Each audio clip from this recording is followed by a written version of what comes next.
हा ठीक आहे. बघा आपण आता सुरू करू. तर आता ग्रुप बी वर जरा जास्त आधी बोलतो मेन्सवर. आणि मग ग्रुप सी. आता ते बघा,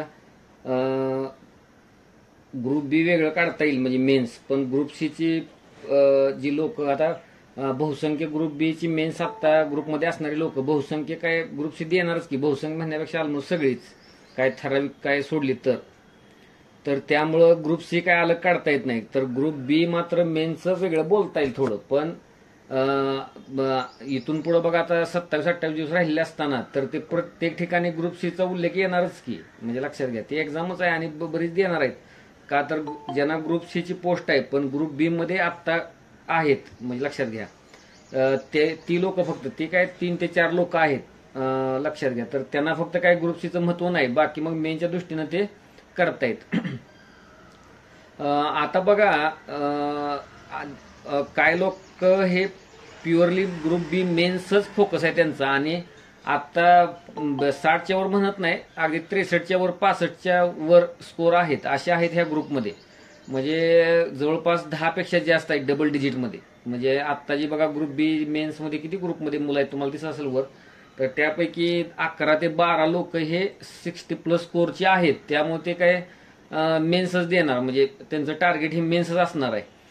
लक्षात घ्या की त्यांनी शेवटचे, आणि बऱ्याच जणांच्या मेसेजमधनं पण जाणवलं की आता मी माहिती मागवली त्यात की शेवटचे 10 दिवस दिले तरी आम्ही ते करू म्हणून. असं ग्रुप सी साठी शेवटचे 10 दिवस जरी दिले तरी आम्ही ते देऊ. आता त्यांना तेवढा कॉन्फिडन्स आलेला असतो. आता ग्रुप बी लाच पूर्वला 60+ आहे तर तिकडे मग ते तेवढी धाडस झालेलं असतं, लक्षात घ्या. आणि आता टार्गेट ठरवत असताना ग्रुप बी मेनचे तुम्ही जर बारकावा जर एखाद्या कॅन्डिडेटचा असेल तर त्याला कळलं असेल बघा, तर त्याच्यात ग्रुप सी फोकसमध्ये आहेच. आणि आपण भाषा टाळू शकत नाही, म्हणजे 2 महिने राहिले, 3 महिने राहिलेत आणि भाषा परत काय पूर्वचा निकाल लागल्यानंतर उरकणार नाही म्हणून, आणि ते पण थोडं लेट चालू केलं होतं.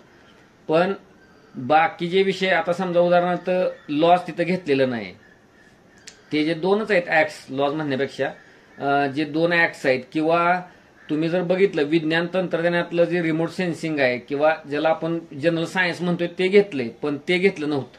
तर ह्याच्या पाठीमागे तीच गोष्ट होती, ग्रुपची टार्गेट डोक्यात होतीच, आणि ग्रुप बी पूर्वचा निकाल लागल्यानंतर लगेच ते जुळून घेता येईल. तोपर्यंत आपण ग्रुप सी ला जे कॉमन आहे ते संपून घ्यायचं, फक्त ऍडिशनल काय राहील, लँग्वेजेस राहतील, आणि ते करणंच आहे आपल्याला. म्हणजे डोक्यात ठेवूनच ते केलेलं होतं तसंच. त्यामुळं योग्य ठिकाणी ताकद लागावी आणि ग्रुप सी पण देता यावी व्यवस्थित, हाच त्यातला हेतू आहे. राहिला विषय काय, मग ग्रुप सी साठी मग 10 दिवस द्या, 15 दिवस द्या, चालेल किंवा नाही. तर आता काय लोकांनी आम्ही ग्रुप बी मेन्सच करणार आहे असं जे म्हणलेलं आहे बघा, म्हणजे प्युअर बघा आता मी काय सांगतोय ते, त्यांनी सांगितलं की आम्ही ग्रुप बी मेन्सच करणार आहे. पण लक्षात घ्या त्यांना त्यांचं मन सांगत असतं आपण ग्रुप सी अशी पण काढू सहज, म्हणजे लक्षात घ्या असं काही नाही. तिथे पेपरला गेलो तरी आपल्याला स्कोर येणार. म्हणजे लक्षात घ्या असं जी गोष्ट आहे, म्हणजे त्यांनी ते गृहीत धरलेलं आहे आणि ते चुकीचं नाही आहे ते. म्हणजे अलीकडेच एक्झाम मध्ये त्यांनी काढलेला आहे स्कोर, अगोदर सातत्य पण असेल कदाचित, आणि ग्रुप बी पूर्वपेक्षा ग्रुप सी काय वेगळं आहे, आणि ग्रुप बी च्या पूर्वनंतर ग्रुपच्या माध्यमातून जीएस परत एकदा स्ट्रॉंग झाले चांगलंच. मग त्यामुळे तशी काय अडचण येत नाही. फक्त काय असते माहिती आहे का, त्या एक्झाम मोडमध्ये जाणं, म्हणजे डायरेक्ट कसं आहे की एकदम एक गट्टा रिव्हिजन करणं किंवा क्वेश्चन पेपर सोडवणं. आता टार्गेटच्या भाषेत आपण जातोय ना, ते फक्त गोष्ट कशी आणायची की एकत्रित सगळ्या विषयाची रिव्हिजन, म्हणजे एक्झामला सामोरं जातोय तसं. आणि महत्वाचं म्हणजे क्वेश्चन पेपर सोडवण्याचा राऊंड. ह्याच 2 गोष्टी, म्हणजे एका तासात 100 प्रश्न, 60 मिनिटात 100 प्रश्न, आणि ते मग अनालिसिस किंवा काय. जर मागं जुने ग्रुप लक्षचे जे लोक आहेत त्यांना ते माहित आहे, मग एक बाजारातला एक बाहेरचा असं एकदा केलं होतं. परत एक्झामच्या अगोदर फक्त तुमचे हेजेस ठेवले होते, कशातले, आयोगाचेच. आता तुम्हाला सांगू का, त्या गोष्टीवर माझा विश्वास आहे की, म्हणजे आहेच, लक्षात घ्या काय प्रश्नच नाही. पण आहे बघा इथं, तर कधी कधी आहे ना त्याच्या टेस्टच्या सरावात चांगली मार्क पाडणारी लोकांना सुद्धा नंतर मार्क आलेली नाहीत. म्हणजे लक्षात घ्या अशी पण उदाहरणं आहेत, 6 ते 7 उदाहरणं आहेत. म्हणजे रेग्युलर टेस्ट सोडवल्या, ग्रुपचं सगळं फॉलो केलं, टेस्टला पण चांगला स्कोर येत होता, सगळं झालं, पण तिकडं स्कोर 55च्या प्लस नाही. म्हणजे ग्रुप बी ला पूर्वला. म्हणजे सगळं सापेक्ष आहे हो हे. म्हणजे काय कुठल्या क्षणाला काय होईल आणि काय प्रकार घडेल काहीच इथं सांगता येत नाही. आणि ही जी प्रक्रिया असते तुम्हाला सांगू का, की आता मी तर तुम्हाला एक टास्क द्यायला पाहिजे, मग अशी टास्क देत बसलो काय करायला लागलो, ऍक्च्युली ते गरज आहे, पण ते करत बसलो तर ते टार्गेट राहील बाजूला. तर ते काय आता सहज आठवलं बघा, म्हणजे स्पॉन्टेनियस की काय, मग त्याच्यावर उतारा काय आहे की ज्या त्यावेळेला मी सांगत असतो बघा, पेपर ज्या दिवशी आयोगाचा होतो किंवा इव्हन तुम्ही टेस्टचा सोडवता, हितला सोडवता, तर त्यावेळेला तुम्ही तो अनुभव पॉईंट फॉर्म मध्ये खाली लिहिणं गरजेचं असतं. म्हणजे खाली म्हणजे तो पेपर कार्बन जे ज्याच्यावर सोडवलंय तुम्ही त्याच्या तिथंच त्याला पेज जोडायला पाहिजे की ह्या टेस्टमधनं मी हे शिकलो किंवा मला इथं मार असा बसला. म्हणजे लक्षात घ्या. तर आहे ना, ऍक्च्युली तुम्हाला खरं सांगतो की हळूहळू रिपिटेटिव्ह ज्या चुका होत आहेत त्या कमी येत जायला पाहिजेत आणि नवीन समस्याच उद्भवायला पाहिजे आणि त्या समस्यांची संख्या कमी असायला पाहिजे, 1 किंवा 2च, बरोबर. आणि मग असं घडलं ना, मग बघा ते कव्हर कव्हर कव्हर करत असं तुम्ही मग काय करता, मग तुमचा स्कोर याला चालू होतो. म्हणजे लक्षात घ्या. आणि ह्याच्यामध्ये बघा स्टेजेस असतात. म्हणजे लक्षात घ्या, तुम्ही बाहेर क्लास करा, इंटिग्रेटेड बॅच करा, काय करा, सोडवा, ग्रॅज्युएट इंजिनिअरिंग असू दे, मेडिकल असू दे किंवा काय असू दे, ह्या पास होण्याच्या एक फेजेस असतात, फेजेस. म्हणजे लक्षात घ्या. आणि तुम्ही बाहेर क्लासचं कशाला नाव काढताय, प्रोजेक्ट छायाची ऑफलाईन बॅच केलेल्या लोकांचं सुद्धा मी इथं उदाहरण घेतोय. बॅच म्हणजे बॅचच, समजा आम्ही घेऊन सुद्धा त्याचा अर्थ तुम्ही लगेचच प्रिलिम पास होणार असं अजिबातच नसतं. म्हणजे लक्षात घ्या. त्यानंतर त्याला काय स्टेज गाठावे लागतात. म्हणजे 1 स्टेज 2 स्टेज, त्यातले सगळ्यात महत्वपूर्ण स्टेज ही आहे मी आता सांगितलेली, की सुरुवातीला जास्त चुका होतात, त्यानंतर कमी कमी होत जातात. त्या चुका नवीन असायला पाहिजेत, पुनरावृत्ती नसायला पाहिजे आणि त्या चुकांची संख्या कमी असायला पाहिजे. 1 किंवा 2 3 असं माझं झालं. आणि हे ज्या वेळेला तुमची गोष्ट घडेल ती एका अटेम्प्ट मध्ये घडणार नाही, 2 अटेम्प्ट मध्ये घडणार नाही, तर कोणत्या अटेम्प्ट मध्ये ते घडतंय ना त्याच्या नेक्स्ट अटेम्प्टला तुमची पास होण्याची शक्यता बळावते. अजून एक गंमत तुम्हाला सांगतो. ज्या लोकांनी एकापेक्षा जास्त प्रिलिम पास झालेले आहेत किंवा एखाद्यानं प्रिलिमच पास झालेली नाही पण कायम काटावर असतो त्या प्रिलिमच्या 1 किंवा 2 मार्कांमध्येच, म्हणजे लक्षात घ्या. अशांचं पण एक तुम्हाला गंमत सांगतो. तर तुम्हाला आणि त्यांना जर अभ्यास करून 3 पेक्षा जास्त वर्ष झाली असली तरी तर ते काय होतं माहिती आहे का, त्याच्या बोलण्यातनं सगळी निगेटिव्हिटी येत असते. म्हणजे आता काय सोडायचंच आहे, म्हणजे काय सोडणारच आहे, म्हणजे काय ते होत नाही आता. म्हणजे लक्षात घ्या. म्हणजे मी भले चांगला असेन पण मला ते काय परीक्षा पद्धती म्हणजे ते काय जमत नाही, आता सोडलं. आणि मग तो शेवटचा अटेम्प्ट, शेवटचा प्रयत्न करून बघतो किंवा अशा पद्धतीनं, आणि मग तो प्री पण पास होतो, मेन्स पण पास होतो आणि सीएसटी पोस्ट काढणारी माझ्याकडे उदाहरण आहेत अशी. म्हणजे लक्षात घ्या. आणि तब्येत थकलेली आहे, वजन कमी झालेलं आहे, खूप लावून धरलेलं आहे, पण ती लोक राज्यसेवा पण देत होती. म्हणजे हे तुम्हाला सांगतो, माझ्या जी संपर्कातली होती मी ना. आणि आता मी जे सांगत असतो असं बघा, तर त्या बॅक ऑफ दी माइंड आहे ना, म्हणजे असं ते नाव आहेत लोकांची डोक्यात, त्याच्या आधारित मी सांगतो त्याकडे बघूनच. म्हणजे असं असं त्यांचं झालं होतं बाबा, तरी ते सिलेक्ट झाले होते नंतर. म्हणजे अशी गोष्ट. त्याचा अर्थ अगोदर त्यांनी मग काय कायचा संघर्ष म्हणजे किचकट आहे एकदम. म्हणजे पहिल्यांदा अगोदर 2-3 मार्काने मेन्स राहणं, पुन्हा अगदी मेन्स एवढीच मार्क पडणं, म्हणजे फायनल जो कॅन्डिडेट आहे, म्हणजे लक्षात घ्या, जो कॅन्डिडेट तेवढीच मार्क पडणं, पण वय कमी असल्यामुळं अंतिम पोस्ट न देणं आणि पुढच्या वेळेस सुद्धा एखाद्या मार्कानंच लीड घेऊन पोस्ट मिळवणं, जास्त काय नाही, काटावरच. म्हणजे अशी उदाहरणं आहेत. म्हणजे मी पुन्हा एकदा त्या बघा कॉन्स्टंट आणि व्हेरिएबलच्या भाषेत येतो. आपलं काम आहे काम करत राहणं. आणि मी जी स्टेज आहे ती गाठलेली जर तुमच्या निदर्शनाला येत नाही, काय काय ना ते अनालिसिस करू वाटत नाही. हा, सोडवला पेपर दिला टाकून कुठेतरी कोपऱ्यात, ते अनालिसिस पण नाही, काय नाही, तर ते अवघड आहे, होणारच नाही. ही एक गोष्ट आहे. असे काही उदाहरण आहेत की प्रिलिम हमखास त्याला ताणच नाही कोणता प्रिलिम सोडवण्याची, प्रिलिम हमखास तो सुटणार, पण मेनच्या नावानं बोंबाबोंब, म्हणजे मेन्सला गेल्यानंतर होणारच नाही. आता आपल्याकडे एक कॅन्डिडेट होता बघा, ते नाव आता माझ्या डोक्यात आहे, तो आता आलेला नाही पुढच्या ह्याच्यात. मग त्याचा आग्रह होता मी फोनवर त्याच्याशी बोलावं किंवा काय, म्हणजे 2-4 मेन्स दिलेत. मी एका मागच्या लेक्चरमध्ये पण बोललो होतो बघा की त्याच्याच मेसेज पासून सुरुवात वाचून केली होती मी, मला आठवतंय काहीतरी. पण तो नाही, मला माहित होतं जाणार, म्हणजे त्याला काय जमणार नाही. मग आता जमवतो म्हणजे असं त्या डोक्यात होतं. तर नाही, ऍक्च्युली तसं घडत नाही. म्हणजे लँग्वेज कच्चं होतं किंवा काही लँग्वेजला मार्क येत नाही वगैरे काय अशी गोष्ट होती. तर तुम्हाला सांगतो ते कळत होतं अगोदरच, ह्याला जमणार नाही, घ्यायलाच जमणार नाही. ऍक्च्युली मी फोनवर सुद्धा परत बोललो. आता एकदा म्हणले एका महिन्याची फी घेतली तर काय बोलू 5-1 मिनिटं, पण ते कळलं होतं लगेच. तर मग असे बघा मेन्स फक्त देत राहणारी पण वर्ग आहे, म्हणजे मेन्स देतात वगैरे काय अंतिम पोस्ट नाही. तर आपण हे स्मॉल टार्गेट म्हणून आता प्रीची गोष्ट डोक्यात आहे, पण त्या मी जी म्हणतोय त्या जर स्टेजेस अत्यंत सिरियसली ज्याला आपण म्हणतो त्या पद्धतीनं तुम्ही त्या पूर्ण केलेत का कधी ना कधी टप्प्यात, मग तुमच्या चुकांची संख्या कमी ते झालेली आहे का, अशी गोष्ट आहे. नंतर मग त्या तुम्ही रेक्टिफाय केलेत का, म्हणजे त्या सोडवणूक त्यांची केली आहे का, ह्या गोष्टी खूप महत्वाच्या असतात. कधी कधी आहे ना परीक्षेतला एखादा अटेम्प्ट सुद्धा एक दोन तुम्हाला गोष्टी शिकवून जातो, म्हणजे केवळ तो अटेम्प्ट त्या दोन गोष्टी शिकवायलाच असतात, म्हणजे त्याच्यात 1.5 वर्ष 2 वर्ष निघून जातात, मग ते व्हायबल होऊन चालत नाही ते. आणि त्याच्यामुळेच आता ती गोष्ट नाही तुमच्यासाठी. म्हणून कधी पण टार्गेट बऱ्यापैकी आपल्या डिग्रीला अनुकूल असं टार्गेट रचायचं असतं. काय असतं मग ते करत करत मग ते मिळते पोस्ट मग खालची कुठली तरी असं गोष्ट असते. पण आता तो विषय नाही बोलण्याचा, जे आता आहे समोर स्वीकारले ते स्वीकारायचं आणि परत आपलं टेम्परामेंट राखणं आणि असं घाबरायचं नाही त्या गोष्टीला. पण आत्ता जी अडचण तुम्हाला समजा आली, मी आता म्हणतोय त्या प्रकारच्या अडचणी, तर अजून नवीन येईल एक्झामला गेल्यावर, मग तिथं बॅकअप प्लॅन असलाच पाहिजे. म्हणून कोणता विषय ऑप्शनला टाकणं कोणत्या म्हणजे असं ते परवडण्यासारखी गोष्ट नसते. हे मटेरियल आणि त्या भाषेपेक्षा वेगळ्याच काही समस्या तिथं उद्भवून तरी पण घोळवतो, म्हणजे लक्षात घ्या. तर ते वैयक्तिकरित्या काय करायला पाहिजे, त्या गोष्टी जर तुमच्या डोक्यात मनात राहत असल्या तर मला शेअर करायला पाहिजे. हे असं आहे सर, ह्याला काय करता येईल किंवा काय. स्वतःच्याच मनानं तारे तोडू नका आणि त्याचे उपाय शोधायचा प्रयत्न करू नका. काय काय वेळेला ते मग तिथं नवीनच समस्या तिथं गेल्यानंतर आलेली असणार अजून त्याच्यावर. मग जर तुम्ही तसं काय गोष्ट सांगितली तर मग मला काय मी ते अनुभवात सांगेन हे आत्ताच करायला पाहिजे, हे असं करायला पाहिजे. म्हणजे आता समजा 25-30 दिवस राहिलेत तर म्हणजे ग्रुप सीच्या दृष्टीनं, इव्हन ग्रुप बी मेनच्या सुद्धा दृष्टीनं, म्हणजे लक्षात घ्या अशी पण गोष्ट आहे. आता म्हणजे लक्षात घ्या आणि व्यक्ती तितक्या प्रकृती आहेत ना, लक्षात घ्या की एक्झामची ज्याला म्हणतो काठिण्य पातळी किंवा एक्झाम पासून आपण किती दूर आहोत, म्हणजे यशापासून एक्झाम मध्ये मिळणार यशापासून आपण किती दूर आहोत, आपण त्याच्या लायकीचे किती आता बनलोय का नाही, आणि हेच मुळात कॅन्डिडेटला कळत नाही. म्हणजे अशी सगळ्यात मोठी अडचण आहे.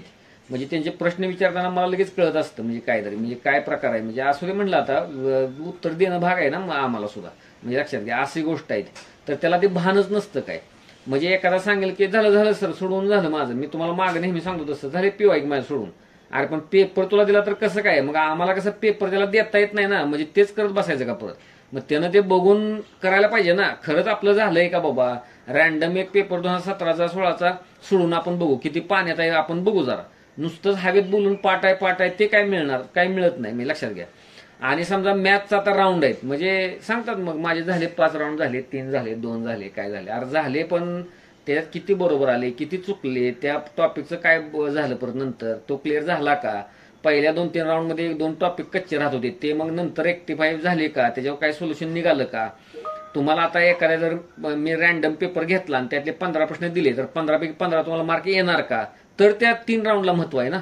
नुसतं पूर्ण करून काय उपयोग आहे, तरच त्या 3 राऊंडला अर्थ आहे, म्हणजे लक्षात घ्या. आणि मुळात आता कसं असतंय, एक पेपर तुम्ही सोडवला बरोबर आहे आणि त्यातले 3 उदाहरणं तुम्हाला सुटत नव्हती, पण त्या 3 उदाहरणं सोडवण्याला उद्याचा डायरेक्ट जो 2.5-3 तासाचा वेळ आहे ना तो सगळा जाईल, म्हणजे लक्षात घ्या. ऍक्च्युली म्हणजे तो टॉपिक बघणं बारकाईनं काय प्रकार आहे, का चुकतंय ते माझं उदाहरण, म्हणजे 10 पैकी 10, 15 पैकी 15, 20 पैकी 20 अशी ज्यावेळेस स्टेज येईल त्यावेळेला म्हणायचं ते राऊंड कम्प्लीट झालाय का, आपलं सोडवला काय तर माहित आहे कुठला तर बघून त्याला नाही अर्थ. आणि मग एवढं सांगून आता त्या व्यक्तीला जो ग्रुप बीची अपेक्षा धरतो पास होण्याची ग्रुपची, त्याला एवढं सांगत बसायला काय, त्याला कळायला पाहिजे ना हे कशासाठी आखलेलं आहे राऊंड, हे काय प्रकार. तर आपण त्यात पारंगत व्हावं ह्यासाठी आखलेलं आहे. मग त्यात आपण झालो का, हा झालो तर मग ओके, मग नाही झालो म्हणजे अजून करायचं आहे ते, असं असतंय ते, म्हणजे लक्षात घ्या.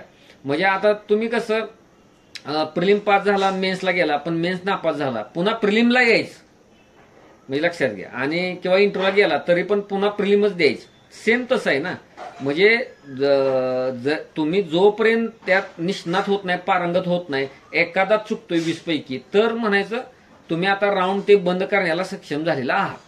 आणि जर तुमचे 4-5-6 अजून चुकतायत, मी दिलेल्या एक्झाम्पलमध्ये एखादा पेपर घेतला आणि त्यातले 5-6 चुकतायत, तर तुम्ही अजून पुन्हा राऊंड ते करायला पाहिजेत.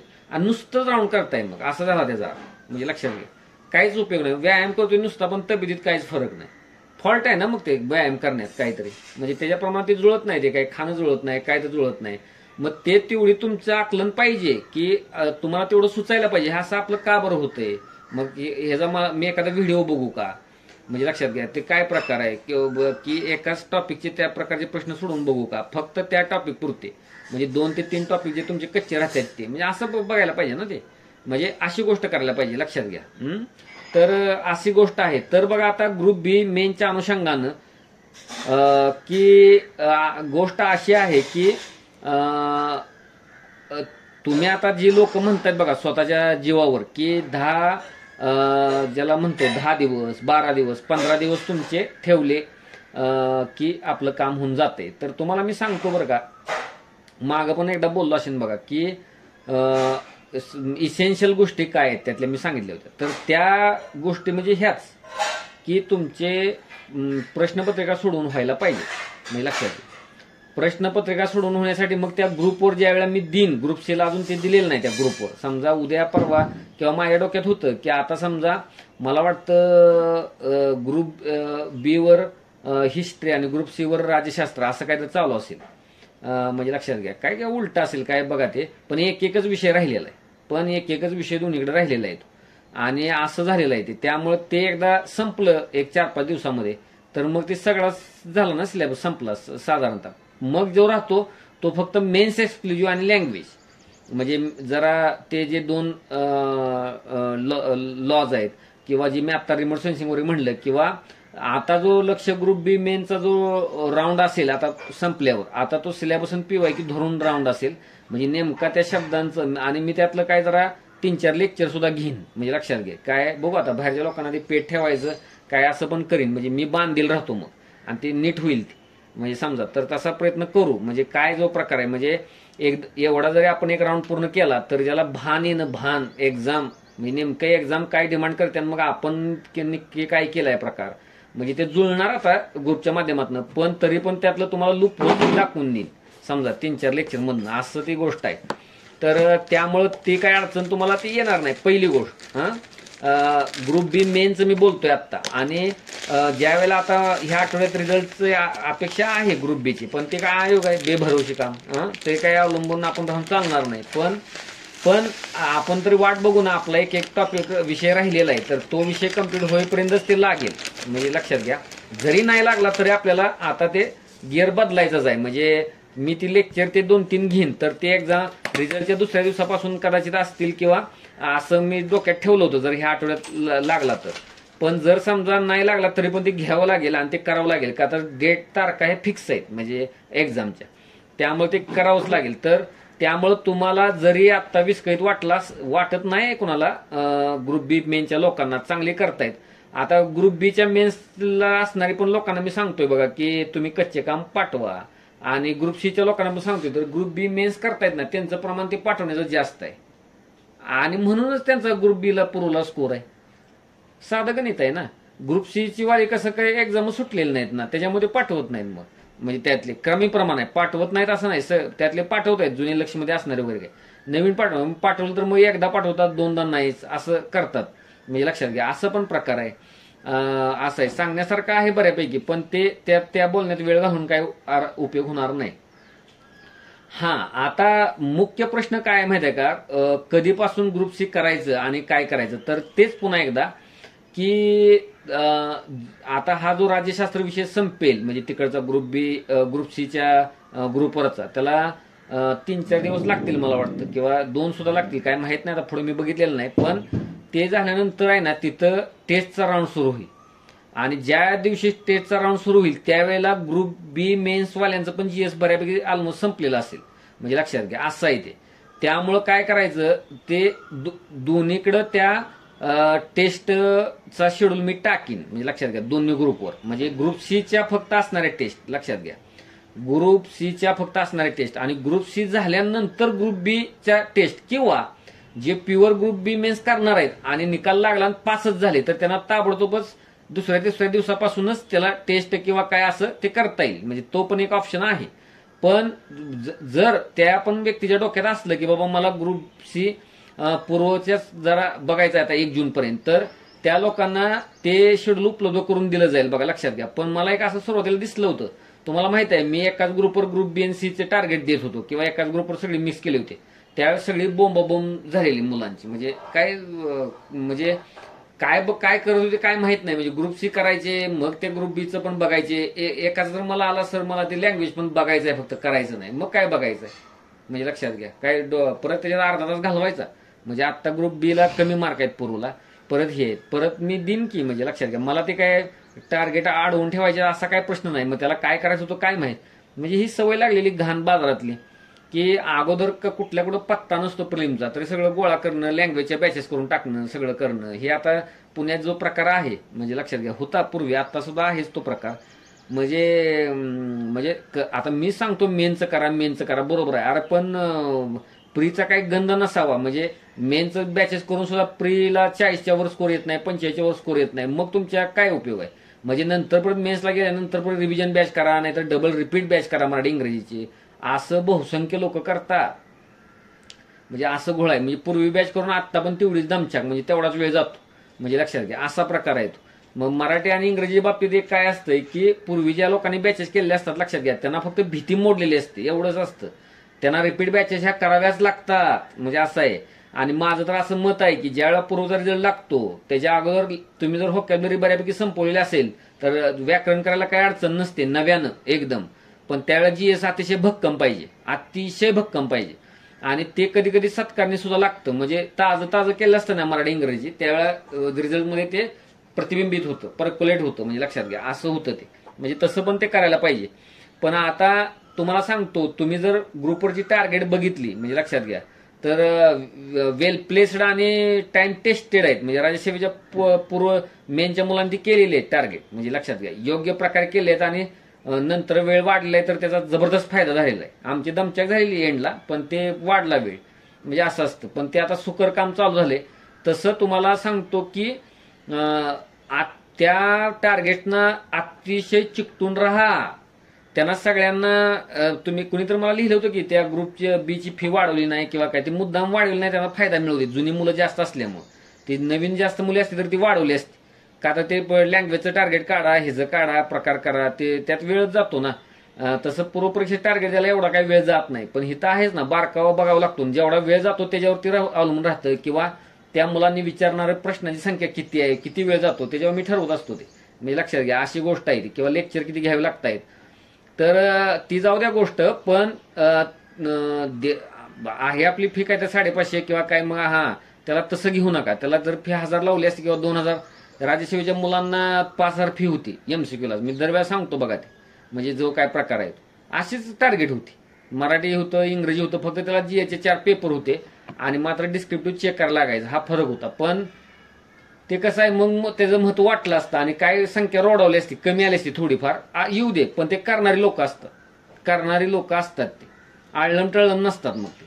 पण ह्याचा जुन्या लोकांना तोटा होऊ नये म्हणून ते मग मी ते नाही जास्त वाढवलं, करू दे म्हणलं. ते करतायत तर पण त्याचा फायदा घ्यायला पाहिजे ना.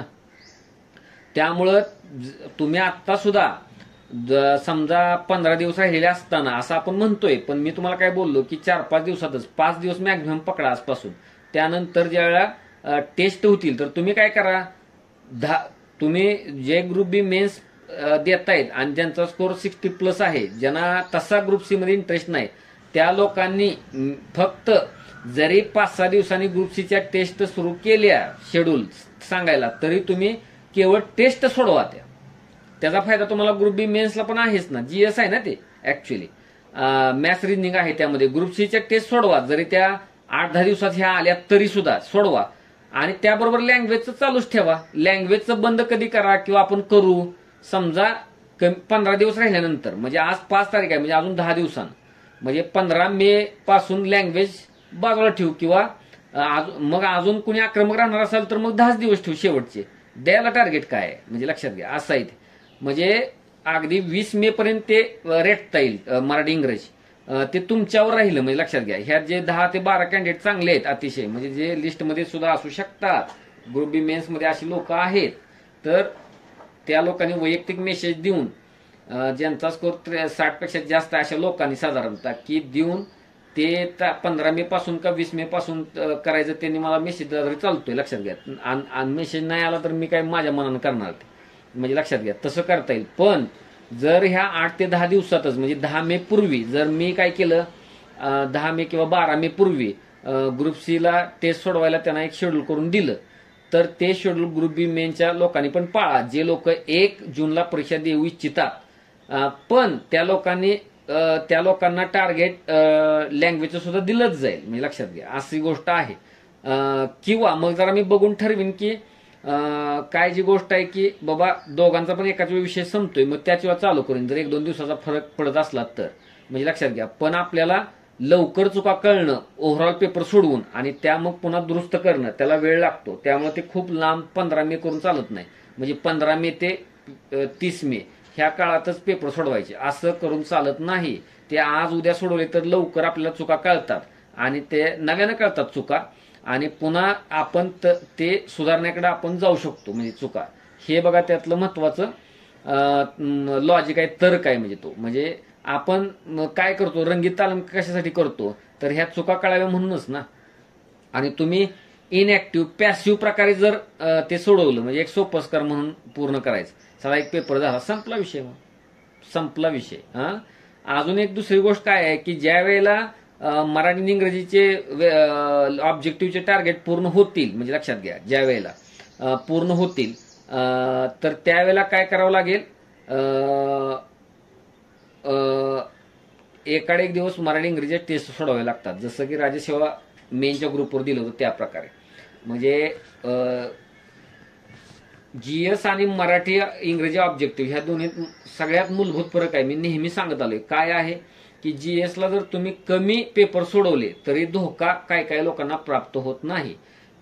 5 पेक्षा जास्त टेस्ट सोडवल्या नाहीत पण 60+ स्कोर आहे आपलं कंबाईन पुरवला, असं बहुसंख्य उदाहरण आहे, मी लक्षात घ्या. पण लँग्वेज ऑब्जेक्टिव्हच्या बाबतीत मस्त पकड आहे तुमची ग्रामरवर, मस्त पकड आहे तुमची व्होकॅब्युलरीवर, दोन्हीच्या अगदी मुखोद्गत आहे. पण तुम्ही जर पेपर सॉल्व्हिंग केलं नसेल तर ते मार्कांमध्ये परावर्तित होणार नाही. नुसतं म्हणायलाच अभ्यास झालाय, म्हणायलाच व्याकरण झालंय असं घडतं. ते समजतं काय मी काय म्हणतोय, ते खूप महत्वाची सूचना आहे बघा. हे ज्या वेळा तुम्ही 100 मार्कचा 100 प्रश्नांचा 60 मिनिटात प्रश्नपत्रिका सोडवाल लँग्वेजची मुख्याची, म्हणजे कंबाईन मुख्य आणि राज्यसेवा मुख्य असे दोन्ही पेपर सोडवायचे, आणि त्यावेळा तुम्ही किती पाण्यात आहे तुम्हाला कळायला चालू होईल. म्हणजे तुम्हाला सांगतो कधी कधी निम्मा पण स्कोर येत नाही, म्हणजे असं पण होतं सुरुवातीला किती पण चांगला अभ्यास असू दे. तर ही खरी गंमत आहे. आणि परत मग डायरेक्ट एकाड एक दिवस प्रश्नपत्रिका सोडवत जाणं, सेम मॅथ्स रिजनिंगला जे करताना तेच गोष्ट करायची की त्यातल्या चुका काढायच्या, कोणता टॉपिक कच्चा राहतोय तो जाऊन परत टॉपिक बघायचा, नीट करायचा. त्यामुळं आता बघा तो प्रश्न येतो की पाल्हाळिक प्रकारे लँग्वेज ऑब्जेक्टिव्ह आत्ता करून चालणार नाही. पाल्हाळिक प्रकारे म्हणजे समजतंय का, म्हणजे नीटच करीन, व्यवस्थितच करीन, मग जरा जास्तच वेळ देईन, असं काही नसतंय. ते त्याला दिलेला वेळ जर आपले स्पर्धक त्या वेळेला टार्गेट पूर्ण करत असतील, आता इथले स्पर्धक तर सोडून द्या, राज्यसेवा मुख्यच्या ग्रुपवर पण सेम टार्गेट दिलेली होती, मग तिथं होते तर इथं का होत नाही. म्हणजे लक्षात घ्या लँग्वेज ऑब्जेक्टिव्ह ची गोष्ट मी सांगतोय, तर दिलेल्या वेळातच ते पूर्ण करा. ज्यात जास्त जर एखाद्याचं जीएस जर पक्का असेल, बरं असेल, आणि जीएस मधला वेळ कापून पुन्हा ते लँग्वेजसाठी देता येत असेल तर द्या. पण डेडलाईनला आज रात्री हे मॉडेल ऑक्झिलरी व्हर्ब जे संपवायचं ते संपवायचंच आहे. पुढच्या समजा मागच्या वेळेला ऍडजेक्टिव्ह संपवायचं होतं, संपवायचंच आहे ते, म्हणजे ते टाळायचं नाही बिलकुल सुद्धा. मग जीएसचा वेळ कापा नाही तर तिकडे काय करायचं, पण त्या डेडलाईन का तर ऍक्च्युली जास्त टार्गेट खरं द्यायला पाहिजे अजून. हे तुम्हाला गंमत सांगतो मी, असं का सांगतोय का तर खरी क्रिया कुठं आहे ते की सलग पेपर सोडवण्यात ती कला आहे अवगत. म्हणजे लक्षात घ्या तुम्ही आता असं करा की असं असतं बघा की समजा एखाद्या ह्याच्यात 50 PYQ आहेत एखाद्या टॉपिकवर, म्हणजे मूळ टॉपिक आहे समजा क्रियापदातला की त्याच्यावर फक्त 50 PYQ आहेत आणि त्यातले 40 PYQ एकदम सोपे आहेत आणि 10 एकदम अवघड आहेत, तर 10 आत्ता राहिली तरी काही हरकत नाही. म्हणजे काय होतं आपण 1-2 PYQच्या पाठीमाग खूप लागतो, हे मला कसं कळत नाही, मला असं झालं मला तसं नाही. ते काळ परत्वे तुमच्यात मॅच्युरिटी येऊन ते बरोबर तिथं तुम्ही त्याला टॅकल करू शकता. आत्ता गोष्ट आहे की डेडलाईन पाळणं, विदिन टाइम संपवून, म्हणजे लक्षात घ्या. एक दुसरी गोष्ट त्याला गाठोड्याचा बळी द्यायचा नाही पण रिव्हिजनचा. जर कोणी गाठोडे कॅरी करत असेल मग काय करू शकता, फक्त इन डिटेल रिव्हिजन करण्यापेक्षा मी सांगतो क्रीम पार्टची रिव्हिजन करणं. म्हणजे लक्षात घ्या, आता टेस्टच्या माध्यमातून पुन्हा त्या गोष्टींची रिव्हिजन होईल म्हणून आता पुन्हा एकदा रोज 3-3 तास देणं ते तेवढं किती संयुक्तिक आहे ते आपण ठरवायला पाहिजे. का तर मग प्रत्येक गोष्ट चांगली होणार नाही. मग म्हणजे तुम्हाला माहिती आहे आपण सगळ्यांना खुश ठेवू शकत नाही, असं असतं ते.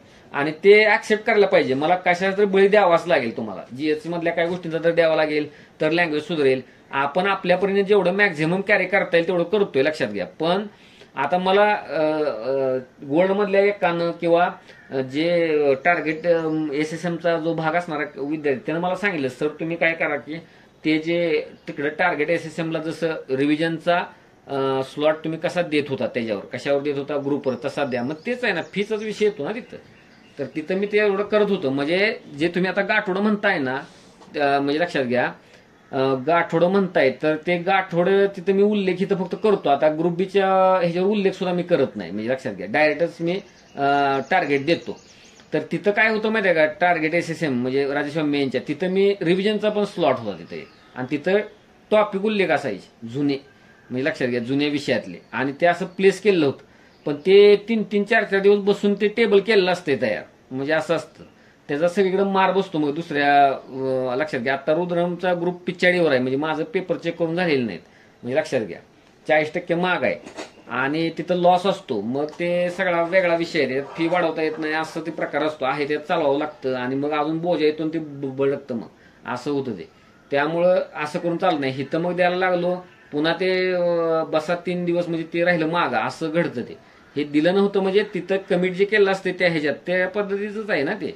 आणि कंबाईनची मुलं ही वेगळी असतात, म्हणजे राज्यसेवेपेक्षा ते सगळ्या बाबतीत वेगळे असतात. फी बाबतीत असतात, इंटरॅक्शनच्या बाबतीत वेगळे असतात, ताकदीच्या बाबतीत वेगळे असतात. त्यांना ते मॉडेल तयार केलेलं आहे बाजारानं, वेगळा भेदभाव सांगितलं ना तुम्हाला की तुम्ही राज्यसेवा करणारी, तुम्ही कंबाईन करणारी, मग असं. आणि राज्यसेवा करणारीच कंबाईनच्या पोस्ट घेऊन जातात आणखी, हे अजून एक नवीनच सत्य आहे. म्हणजे लक्षात, मी हा खूप वेळा सांगत आलोय. मग ह्या लोकांना कंबाईनच्या वेगळंच विषय असतो, लक्षात घ्या. आता जुने आपल्या लक्षमधल्यानं ती लागलेली सवय चांगली, पण त्याच्यामुळे मॅटर असतो, म्हणजे फरक असतो त्यात. म्हणजे लक्षात घ्या अशी जी गोष्ट आहे. त्यामुळे एखाद्या कॅन्डिडेटला तसं वाटलं तर त्यानं स्वतः शेड्यूल आखायला पाहिजे, त्या पद्धतीनं कष्ट तेवढे घ्यायला पाहिजे. जमलं तर त्या ह्याचा उल्लेख मी करीन. समजा आता खूप रिझल्ट लागल्यानंतर ऑटोमॅटिक जे रिवाइज होणार आहे त्या दिवसापासून सुरू करायचा मी प्रयत्न करीन. म्हणजे लक्षात घ्या, समजा तसं ते सुचवलेली चांगली आयडिया ती माझ्या डोक्यात आधी पण होती. पण आणि दुसरी पण एक गोष्ट, फक्त फीचा पण विषय नव्हता, मुलं पाळत नाहीत कंबाईनचे, असं असतं ते. राजेश एज्युकेशन मुलं ते करणार, हे नुसतं बघणार वर आणि नवीन टॉपिकच करणार कंबाईनचे, असं असतं. मग बहुसंख्य लोक पाळत नाहीत, मग आपण किती घाम का गाळा, म्हणजे असं मग मनात विचार येतो. म्हणजे लक्षात घ्या टेस्टिंग असतंय ते, तर त्यामुळं पण मी तसंच करत नाही. तर सगळ्या गोष्टी अशा सामील असतात त्या, म्हणजे ठरवून कृती केलेल्या असतात. पण जास्तीत जास्त मॅक्झिमम फायदा व्हावा हाच हेतू असतो. आहे ह्यालाच डळम टळम करतात, म्हणजे होत नाही, हे दिसून येतं. म्हणजे लक्षात घ्या. आणि मग कसं काय फरक आहे तो, म्हणजे लक्षात घ्या. आणि तुमच्या समोर तो एकच लिस्ट असणं सिलेबसची, म्हणजे एकच पेज आहे ना पाठपुठ सिलेबस, म्हणजे कंबाईन मेनचा. तसा तिकडं 8 पानी 9 पानी सिलेबस आहे राज्यसेवेला. फरक आहे का नाही? मग त्याच्यामुळे तिथं ते वेगळा करायला लागतो विषय, म्हणजे डायरेक्ट रिव्हिजनचं पण ते करा. का तर स्वतः कॅन्डिडेटला अजिबातच जमत नाही ते काय करायचं, कुठं मी काय करतोय कुठलं कधी संपलं. त्यामध्ये वेल प्लेस असलेलंच बरं. पण आपण तो प्रयोग इकडे पण राबवू. पण बघूया जरा, म्हणजे समजा रिझल्टच्या दुसऱ्या दिवसापासून किंवा ते म्हणतोय तशा पद्धतीनं ते तसं करू 100%. म्हणजे राज्यसेवे पद्धतीनंच ते हँडल करायचं, मगच ते तुम्हाला जास्त त्यातला फायदा होईल. म्हणजे हा एक गोष्ट आहे, म्हणजे लक्षात घ्या. मग आता मी म्हटल्याप्रमाणे तेच की ग्रुप बी ची जी मेनची आहे ते जरा चाला, अजून 5-6 दिवस अजून त्याच पद्धतीनं चाला एक. आणि ग्रुप सी ची पण लोक जोपर्यंत पॉलिटिक्स संपतोय तोपर्यंत तशा पद्धतीनं चाला, पण परत तुम्हाला प्रश्नपत्रिका सोडवायच्या आहेत. म्हणजे लक्षात घ्या अशी एक गोष्ट आहे. मग आता दोघांना पण सावध करतो, प्रश्नपत्रिका सोडवायची आहेत म्हणजे काय करायचं आहे, तर आयोगाचा किंवा बाजारातलं मी सांगेन एखादा एक दिवस तसं सोडवायचं आहे. म्हणजे काय पाहिजे, तुमच्या ऑल विषयाला रिव्हिजन पाहिजे, ऑल विषयांना रिव्हिजन पाहिजे. नाहीतर मग आज संपला विषय उद्यापासून तेच चालू, तसं नको आहे. म्हणून तुम्ही काय करा, तू तिकडे हिस्ट्री चालू आहे, इकडे पॉलिटिक्स चालू आहे, तर त्याच्या बरोबरीनं तुम्ही जे विषय तुमचे झाले आहेत त्यातला क्रीम पार्ट रिवाइज करायला 10-10, 15-15 मिनिटं सुरुवात करा. म्हणजे लक्षात घ्या, तर ते तुम्हाला काय होईल कळेल, म्हणजे जो काय प्रकार करायचा आहे तो. म्हणजे कसं सोडवायचं आहे ते, म्हणजे रिझल्ट आउटपुट येईल लक्षात घ्या. आउटपुट नाही आलं तर मग काय होतं माहिती आहे, निगेटिव्ह मध्ये पण जातो. प्रश्न सुटले नाहीत, ओळखीचे वाटले नाहीत, असं होतं ते. आणि अभ्यास तुम्ही नोट्सच्या माध्यमातून करणं, पीवायक्यूला खुणा केल्याच्या माध्यमातून करणं आणि ऍक्च्युअल पेपर सोडवणं हा वेगळा अनुभव असतो. आणि मग ते जमिनीवर येतं, मग एकदम अरे आपण काहीच केलंय का नाही. मग त्यासाठी काय आहे, म्हणून तुम्हाला सांगितलं की काय, आता पुन्हा एकदा सूचना करतोय की ग्रुप सी चे पूर्वचे लोक देणारे आणि ग्रुप बी मेन्स देणारे लोक, दोन्ही लोकांनी जर ते स्पायरल गोष्टींचं केलं नसेल, म्हणजे तुमच्याकडे अलीकडच्या 5 वर्षातले पेपर, किमान 17 सालापासूनचे पेपर स्पायरल हवेत. तुम्ही जे एक्झाम देतायत ते पेपर, तुम्ही जे एक्झाम पेपर देतायत ते पेपर, मग तिकडे भले मराठी इंग्रजी ऑब्जेक्टिव्ह असू दे वेगळा करा स्पायरल, जीएचं वेगळं करा वाटल्यास, किंवा एकत्र करा, ते चालतंय, त्याचं काही नाही, आकार काय मोठा होत नाही तसा 17 पासून. आणि ग्रुप सीच्या लोकांनी ग्रुप बी आणि सीचे पूर्वच्या पेपरचं फक्त स्पायरल करायचं. आणि एक मिळाला वेळ की एक पेपर बघून घ्यायचा, मिळाला वेळ की एक पेपर बघून घ्यायचा. त्याचा टार्गेटमध्ये उल्लेख कशाला पाहिजे, म्हणजे एवढं तर स्वयंशिस्त पाहिजेच, म्हणजे लक्षात घ्या. असं आहे पेपर. म्हणजे आता समजा एकदम 100 प्रश्न बघा मी असं पण म्हणत नाही. बघा एकदा 25 बघा, परत एक 2 तासाने 25 प्रश्न बघा, परत एक दुपारी 25 बघा आणि रात्री एक 25 बघा, झाला एक पेपर आज बघून. म्हणजे असं, म्हणजे हार्ड कॉपीमध्ये जास्त खेळा, बघत राहा काय आहे प्रकार, कसा आहे. आणि त्याला काही नियम लावू नका कशाचा, ह्याचा विषयाचा नियम लावू नका, मिक्स बघा ना. का तर आता तुमचे सगळेच विषय संपत आलेत. आणि घाबरायचं नाही, एखादं काय गोष्ट आठवली नाही काय नाही, मग मी केलं होतं मला कसं काय आठवणार, माझं कसं एवढं लक्षात आलं नाही, कसं काय बरं. आणि मेनच्या लोकांना जरा जास्त जाणवेल ती गोष्ट, म्हणजे आपण काय केलं मग त्यातलं काहीच दिसत नाही असं होईल. पण तुम्ही काय केलेलं नसतं असं नसतं, विषय तोच आहे. तो जो गॅप आहे ना, गॅप मी सांगतोय ते आत्ता सांगतोय, तो गॅप म्हणजे तुम्ही केलेलं असणं आणि पेपर बघत असताना वेगळाच अनुभव येणं, मुख्याचा कंबाईनचा, तो गॅप भरून काढण्यासाठीच लेक्चर घेऊन म्हणतोय ना. त्याला एक तुम्हाला टर्न मला द्यावं लागेल, म्हणजे रस्ता बदलावा लागेल. ते स्वतः जमणार नाही रस्ता बदलायला, तोच मी बदलवेन. आणि आपण जे आतापर्यंत करत आलो ते वेगळं काय नसून तेच आहे, फक्त ते बघायची कला वेगळी आहे. किंवा मी जरा ऍडिशनल हे बघा जरा वाचा असं मी सांगेन, पण ते जास्त नसणार आहे. ते त्यावेळेस ते होऊन जाईल. म्हणजे लक्षात घ्या, जरा अँगल बदलावं लागणार आहे. आणि अँगल बदलण्यापेक्षा त्यात तुम्हाला आनंद पण होईल की काय मेजर फरक आहे बघा, की राज्यसेवा पूर्व परीक्षा आणि राज्यसेवा मेन्स परीक्षा, कंबाईन पूर्व परीक्षा आणि कंबाईन मेन्स परीक्षा, ह्यामध्ये फरक काय असतो की सिलेबसच्या टॉपिक आणि सब टॉपिक पकडूनच प्रश्न येतो, हा फायदा असतो. म्हणजे लक्षात घ्या, आपण मागं एकदा पॉलिटीचं तसं बघितलं होतं की हा सिलेबस पॉईंट हा प्रश्न, हा सिलेबस पॉईंट हा प्रश्न. तसं बघा इकॉनॉमीचं जुळत नव्हतं म्हणून इकॉनॉमीची बॅच घेतली होती. पण आता ते कळल्यानंतर इकॉनॉमीला सुद्धा जाता जाता काय करता येईल, कसं करता येईल, ते जे 2 ऍक्ट्स आहेत त्याच्यातनं मार्क कसं मॅक्झिमम घेता येतील, किंवा जिओग्राफी हिस्ट्री पॉलिटिक्सनं नेमका काय प्रकार करावा लागेल. जशा आपण पूर्वपरीक्षेसाठी पीडीएफ बनवल्या होत्या तसं मग मेन्ससाठी मग काय करता येईल, म्हणजे तेवढंच मला बघून तेवढीच रिव्हिजन करून मला काय करता येईल, किंवा वेगळ्या पेननं काय खुणा करता येईल का मेन्सचं म्हणून, एक्सक्लुझिव्ह मेन्स म्हणून, अशी गोष्ट. मग अशा क्रिया ह्या साधारणतः पूर्वचा निकाल लागल्यानंतरच करणं अपेक्षित आहे. म्हणजे आहे ते सफिशियंट वेळ, पण तुम्हाला सांगितलं तेवढा आपण टर्न स्वतःच्या ह्याला देऊ शकतो. म्हणजे अशी गोष्ट असते बघा. तसं ग्रुप सीच्या पूर्वच्या लोकांना काय करायची गरज नाही. ऍज इट इज तुमचे पूर्वचे पेपर आणि केलेले अनालिसिस तसं ते डायरेक्ट लागू पडतं आणि वेग प्रकारे प्रश्न येतात. सिलेबसला धरून येतील असं काही नाही, ते क्वेश्चन पेपरला धरून येतात आणि काही विचारू शकतात. हीच प्रिलिम्सचा घोळ आहे, मी लक्षात घ्या. अशी गोष्ट आहे ती मेन्सला नाही आहे. मेन्सला मोर स्पेसिफिक, मोर कॉन्सन्ट्रेटेड आणि असं आहे तो प्रकार. म्हणजे असं जेवढं तुम्ही जाल तेवढं आउटपुटची शक्यता जास्त आहे, मी लक्षात घ्या. ते मेनच्या बाबतीत असा दोन्हीतला फरक आहे, मेजर फरक. तर त्यामुळं ही गोष्ट लक्षात घ्या. तर ठीक आहे.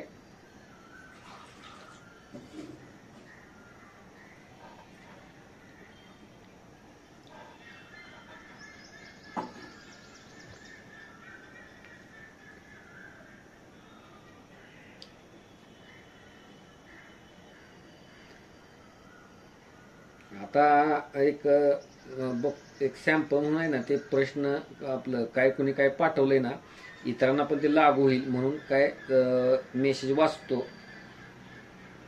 तर लक्ष द्या बारकाईनं, कोणाला कसा कसा प्रश्न जाणवत असतो तो.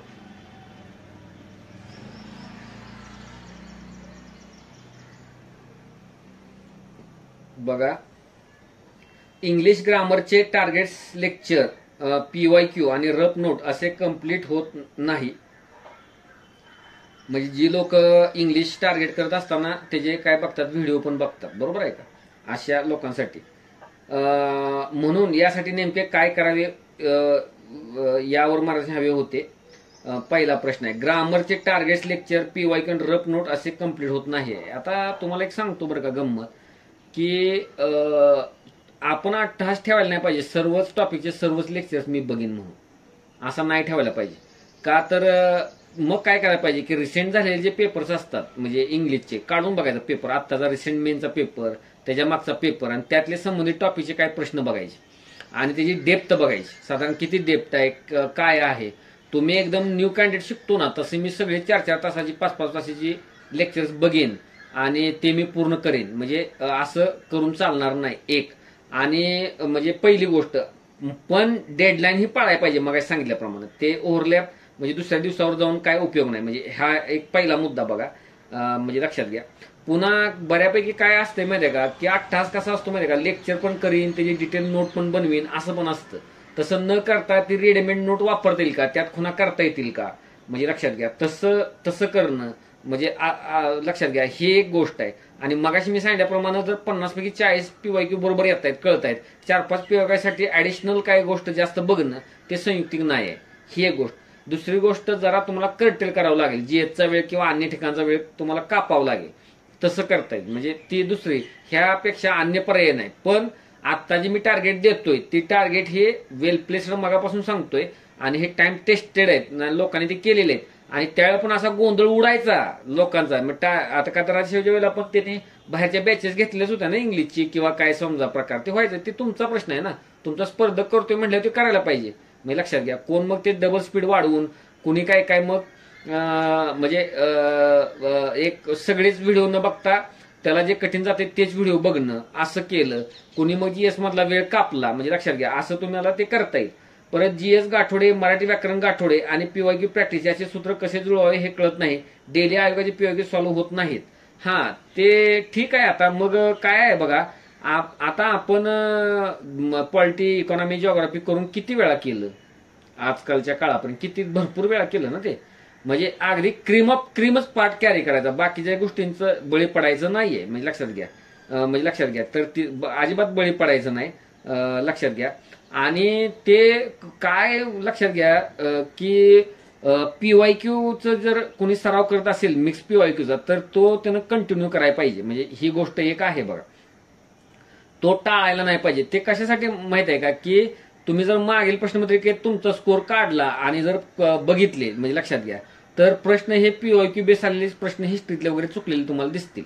म्हणजे लक्षात घ्या, त्यामुळे तिथंच कुठचं जर कच्चं काम आहे ना, मग तेच जोपर्यंत निघत नाही, काम क्लिअर होत नाही, तोपर्यंत नुसतंच गाठोड्याचे रिव्हिजन करून तर काय फायदा आहे. मी लक्षात घ्या, म्हणजे असंच गोष्ट आहे. म्हणजे गाठोड्यातला भाग पक्का राहील आणि त्याच्या पेरिफेरीवर असणारा भाग, म्हणजे आता उदाहरणार्थ ग्रुप C पूर्वचा इंडियन असोसिएशनवर आलेला प्रश्न, सुरेंद्रनाथ बॅनर्जी आणि मनमोहन बोस, म्हणजे चुकायलाच नाही पाहिजे तो प्रश्न. का तर इंडियन असोसिएशनवर, का तर आपण म्हणतो बघा पूर्वसुरी कोण आहे, म्हणजे लक्षात घ्या, म्हणजे इंडियन नॅशनल काँग्रेसचं पूर्वसुरी ती ऑर्गनायझेशन आहे, म्हणजे डायरेक्ट त्याच्यामुळेच ती झाली 1883-1885.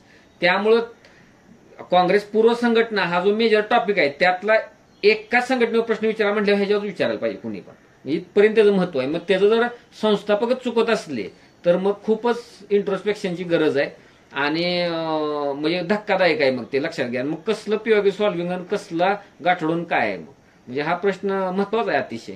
म्हणजे तुम्हाला सांगतो, वर प्रश्न जरी झाकला आणि खाली जर मी आता म्हटले जर 2 नाव आहेत तर ते टिक करायला पाहिजे, इतकं तिचं महत्व आहे. म्हणजे असं आहे. त्यामुळं बघा, अंतर्मुख होण्याची गरज आहे आणि PYQ कडेच परत जायला पाहिजे. आणि कधी कधी असं करायला पाहिजे की गाठोडे स्किप करून PYQ सोडवायला पाहिजेत. हेच गाठोड PYQ सोडायला पाहिजे मिक्स प्रकारचं. मग हिस्ट्रीचे 3 दिवस मी हिस्ट्रीचे PYQ सोडून संपवतो 3 दिवसात, ह्या आज उद्या परवा, आणि गाठोड स्किप, म्हणजे लक्षात घ्या. असं करायला पाहिजे, पण ते गोष्ट करायला पाहिजे, म्हणजे लक्षात घ्या. परत मराठी व्याकरणाचं गाठोडचा काय जास्त उपयोग होत नाही मी म्हटल्याप्रमाणे. मग काय करायला पाहिजे, मराठी व्याकरण झालंय ना, तर मी असा एक सुझाव देऊ शकतो, तुम्हाला गाठोड्याला किती वेळ जात असेल त्यापेक्षा मग तुम्ही काय करा, एक अर्ध्या तासात अर्धा तास वेळ द्या आणि 50 प्रश्न मराठी सोडवून बघा. 17चा मेन्स, 18चा मेन्स, 20चा मेन्स, पटपट फक्त 50च प्रश्न, म्हणजे लक्षात घ्या फक्त मराठीचे 50च प्रश्न, तेच गाठोडं झालं मराठीच. आणि त्यातनं काय जे तुम्हाला चुका आढळतील त्या चेक करा, म्हणजे हा पेपर सोडून त्यातनं तुम्हाला मिळालं, म्हणजे लक्षात घ्या. असं पीवायक्यू प्रॅक्टिस आणि आयोगाचे पीवायक्यू सॉल्व्ह होत नाहीत. जीएस गाठोडे, मराठी व्याकरण गाठोडे, हा ते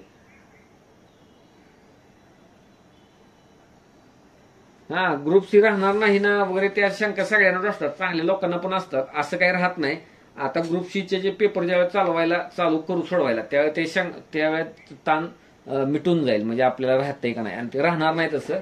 समस्या वेगळे म्हणजे लक्षात घ्या. आता तिथनं पुढे लक्ष राहील आता ग्रुप सीवर, का तर माझं लक्ष राहील, म्हणजे का तर ती गोष्ट पुन्हा पुन्हा ती गोष्ट होणार नाही. का तर तेच घोडा व्हायला लागली तर मग कसं होईल मग. तर लक्षात घ्या जो काय गोष्ट आहेत ते. मी ह्याच्यावर बोललोय बघा. सर मॅथ्स रिजनिंगचे 3 राऊंड कंप्लीट झाले आहेत, पुढे हीच सायकल कंटिन्यू ठेवायची का?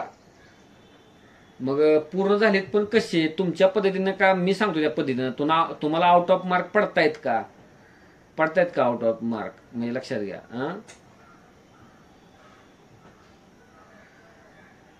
एकच मिनिट.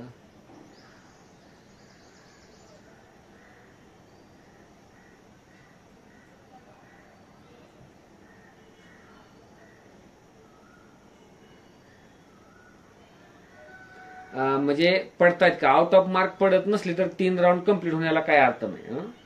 जर मी एखादा ऑन द स्पॉट पेपर दिला सोडवायला, म्हणजेच तुम्ही घेतला एखादा काढून, 17 सालचा मेनचा पेपर आहे, 21 सालचा मेनचा पेपर आहे समजा, काढून घेतला आणि त्याला आउट ऑफ तुम्हाला मॅथ्स रिजनिंगला मार्क येत नाहीत, तर मग तुमच्या राऊंडला काढीचीही किंमत नाही, म्हणजे लक्षात घ्या अशी गोष्ट आहे. का तर ते झालाच कसा तुमचा राऊंड पूर्ण, मग का नुसतंच आपलं त्यातले 5-6 सोडले असं नको. आणि तसं येत असेल तर मग डायरेक्ट मी सांगितलंय की आता डायरेक्ट पेपर सोडवायला घेणं, मग डायरेक्ट ग्रुप सीची.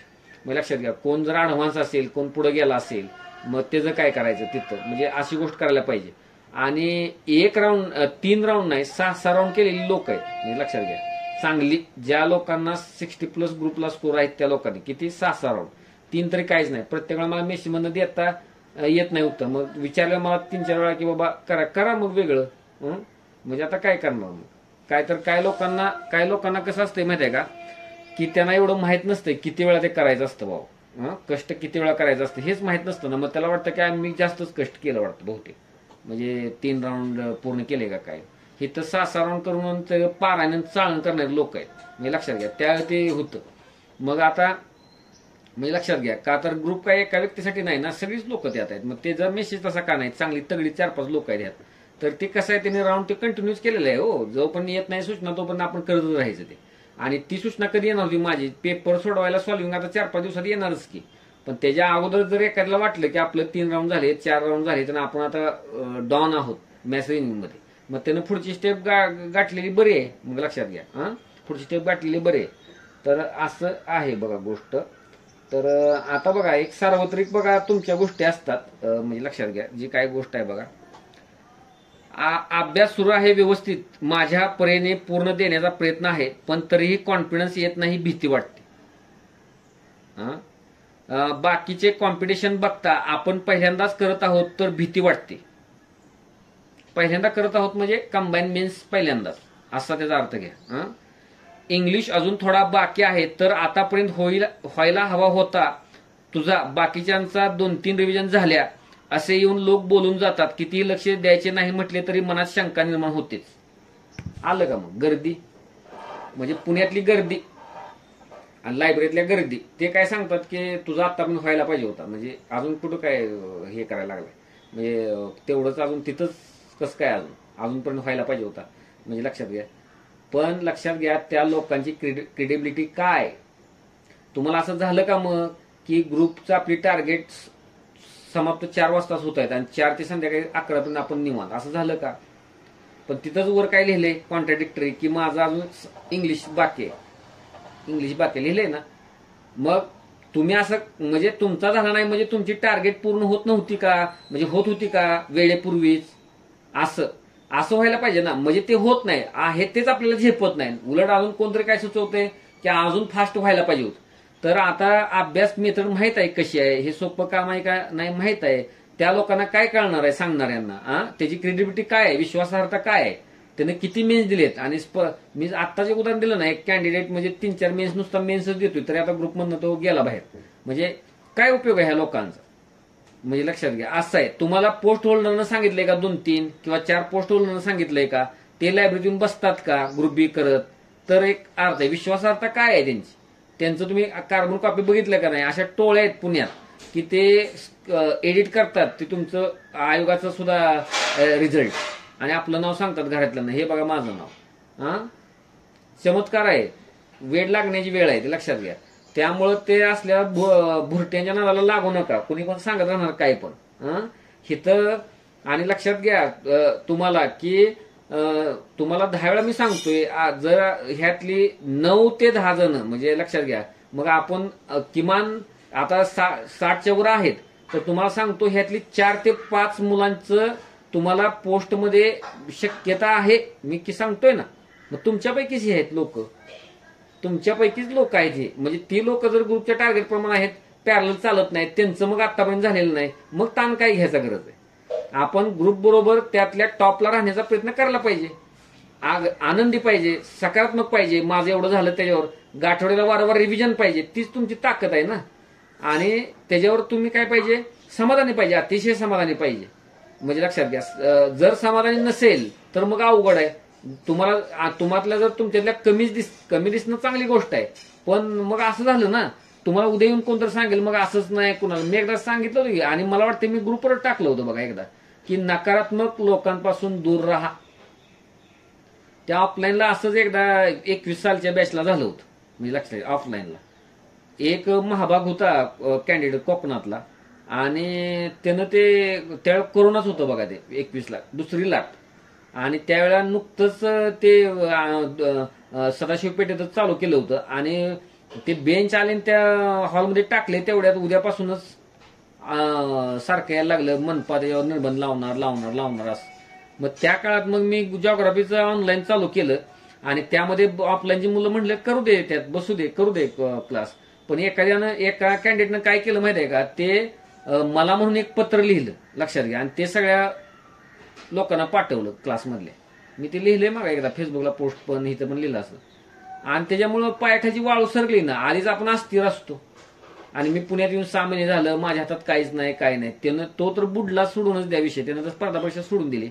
आणि त्याच्याबरोबर असणारी टॉपची पण 4-5 2-3 मुली आणि मुलं. तर आत्ता त्याचा सहज बघितलं ना उत्सुकतेपोटी, आता त्यातल्या 2 मुलींचा पुन्हा त्यांनी लय विनवण्या करून आल्या पण क्लासमध्ये संपला. आणि मी तर त्यातल्या एका मुलीला डायरेक्ट राज्यसेवेला पहिली मुलगी म्हणून प्रवेश दिला होता, सगळं झालं. पण आता मागच्या 2-3 महिन्यापूर्वी त्या मुलीचं लग्न पण झालं आणि स्पर्धा परीक्षा पण सोडली आणि सगळं झालं. मला पत्रिका पण आली होती, सगळं झालं होतं. सर म्हणजे तुमच्या जेव्हा मी आलेली होती आणि ते जमलं नाही, ते काय आम्हाला झाली चूक त्या वेळेला. म्हणजे असं ते त्या कळपात सामील झाल्यामुळे मी तसं केलं होतं. त्यांची फी देऊन माघारी त्यांना घालवलं, मग जा नमस्कार करा, कुठं काय करायचंय म्हणजे असं. तर काय प्रकार आहे, तर असं अस्थिर राहता कामा नये. काय तुम्हाला पायाखाली साप सोडणारे लोक असतात, म्हणजे जाणीवपूर्वक सोडत नाहीत, पण विनाकारण आपल्याला काय तर वाटतं मग डायरेक्ट. मग तुम्ही 1-2 वर्ष काढल्यानंतर तुमच्यात कॉन्फिडन्स अजून का आलेला नाही, तेवढा आपण करतोय ते बरोबर आहे का नाही. गाठोड्यावर जर पकड असली तर तुम्हाला कुणी धक्का लावू शकत नाही, म्हणजे अशी स्ट्रेंथ असते तुमच्याजवळ, ताकद. मी लक्षात घ्या, जॉग्राफीचं विचारलं तर सांगतोयच, हिस्ट्रीचं विचारलं तर सांगतोयच, मग कोणालाच घाबरायची गरज नाही ना काय. आणि तुमचा बेस्ट कोण आहे तुमचं टेस्टिंग करण्याचं, टेस्ट युअर सेल्फ. लगेच टेस्ट करून बघा तुमचं किती झालंय, त्याच्यावरती तेवढेच प्रश्न सोडून मिक्स बघा, काय बघा त्यातनं काय इनपुट्स येत आहेत, मिळत आहेत, आउटकम काय येत आहेत, त्याच्यावर काम करा, त्यात सुधारणा करा. तीच आहे, अभ्यास करायची गोष्ट आहे ती, मी लक्षात घ्या. असं आहे ती गोष्ट. तर त्यामुळं असल्या लोकांच्या भूलथापांना बळी पडू नका. धोकादायक आहे, म्हणजे तुम्ही त्यांच्या कॉन्टॅक्टमध्ये आणि तुम्ही सांगताय की कितीही जर करायचं म्हटलं तर ते येऊन बोलून जातात, तर लक्ष द्यायचं म्हटलं तर मला शंका निर्माण होते. म्हणजे तुम्ही डिस्टर्ब आहात, अस्थिर आहात, मग बुडायची लक्षणं आहेत माझ्या भाषेत.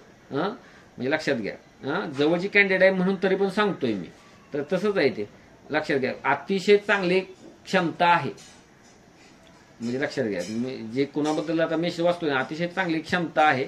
आणि पण स्पष्ट सांगून देतो, त्यावेळेला पण असंच भूलतापाना बळी पडून गोष्ट घडली आणि आता पण मग तशीच घडेल. म्हणजे त्याच्यापेक्षा कच्चे असणारे लोक सुद्धा पुढे गेले म्हणजे ते बॅचमध्ये. त्यामुळे ते तसं नाही, चांगली क्षमता आहे, स्थिर राहिलं पाहिजे, व्यायाम करायला पाहिजे आणि अशा कोणाच्या भूलतापांना बळी नाही पडायला पाहिजे. आपल्या कामावर आपली निष्ठा पाहिजे, विश्वास पाहिजे. आणि आपल्याकडे टेस्टिंगची ती पद्धत आहे, मग टेस्ट करून बघायला पाहिजे स्वतःला. आणि इंग्लिश थोडा बाकी आहे तर ती होईल की पूर्ण, म्हणजे लक्षात घ्या, होईल ना पूर्ण. ते काय झालं मग, मॅथ्स रिजनिंगचे पण होत नाही. परवा 23चा पेपर सोडवला, 22 पैकी फक्त 9 बरोबर आले. ह्यानंतर तुम्हाला ते कसे पाठवू म्हणून पाठवले नाही, पण त्याची भीती वाटायला लागली आहे आता, म्हणून मला पाठवलं. तर तसं नाही, नियम म्हणजे नियम, 0 येऊ दे, पाठवायचं. निगेटिव्ह मध्ये येऊ दे, पाठवायचं. दुसरी पाळतात लोक, मग पाळायला काय होते, म्हणजे ताबडतोब उपाय करता येतो ना, म्हणजे काय जो प्रकार आहे तो. आणि असं होणार की, तुम्ही लक्षात घ्या, 29 जून 30 जून एक्झाम, म्हणजे कधी ग्रुप बी मेन्स, त्या दिवशी घडलं नाही ना. अजून जवळपास 2 महिन्याचा कालावधी आहे, म्हणजे 50 दिवसांचा कालावधी आहे. मग 50 दिवसात जर आपण गोष्ट रेक्टिफाय करू शकत नसू तर आपण कॅपेबलच नाही, किंवा आपण पात्रच नाही, म्हणजे इलिजिबलच नाही एक्झाम द्यायला. मी काय म्हणतो ते वाक्य लक्षात आलं का? तुम्ही एक चांगले ग्रॅज्युएट आहात, म्हणजे लक्षात घ्या, चांगलं ग्रॅज्युएशन आहे आणि टेक्निकल ग्रॅज्युएशन आहे समजा. तर जर आपण कंबाईन सारखी एक्झाम मेन्स जर आपण ते आणि आतापर्यंत आपण अभ्यास केला नाही असं नाही, चांगल्या मार्गदर्शनाखाली अभ्यास केलेला आहे, काय केलेलं आहे, तरी जर 50 दिवसात आपण जर स्वतः चांगला बदल नाही करू शकलो तर मग त्यानं स्पर्धा परीक्षेचा नादच सोडलेला बरा. म्हणजे मी तर सांगेन त्याला मित्रांनी कशाला सांगायला पाहिजे, म्हणजे आलं का लक्षात. मीच सांगतो मी डायरेक्ट, म्हणजे हिथनं पुढं जर जमत नसेल तरी भरपूर वेळ आहे, म्हणजे वेगळ्या भाषेत बोलायचं तर इथून पुढे सुरुवात केली तरी इंग्लिश अक्का संपेल आणि मॅथ्स संपेल. इथून पुढे सुरुवात केली तरी बाकी रिव्हिजन करत इथपर्यंत त्यात हे आहे. पण स्वतःला जर तुम्ही कमी करत बसला, विचारांची दिशा जर तशी ठेवली, तर मग त्याला मी नाही ब्रह्मदेव पण वाचू शकणार नाही. आलं का लक्षात. त्यामुळं ताकदीनं भिडायचंय, किती नाही म्हटलं तर लक्ष जातंय. मग आता ते माणसं किती महत्वाचे आपल्यासाठी हे आपण ठरवायला पाहिजे. इथं मी सांगतोय अगोदर की हमखास बसणारे 5-6 जण लोक करतायत, ते जर विश्वास ठेवून करत असतील तर आपण का नाही. मग मी लक्षात घ्या, ठेवायला पाहिजे, करायला पाहिजे. म्हणजे लक्षात घ्या, मी तर ही गोष्ट सांगेन. तर अशी गोष्ट आहे, मी लक्षात घ्या, जो काय प्रकार आहे तो.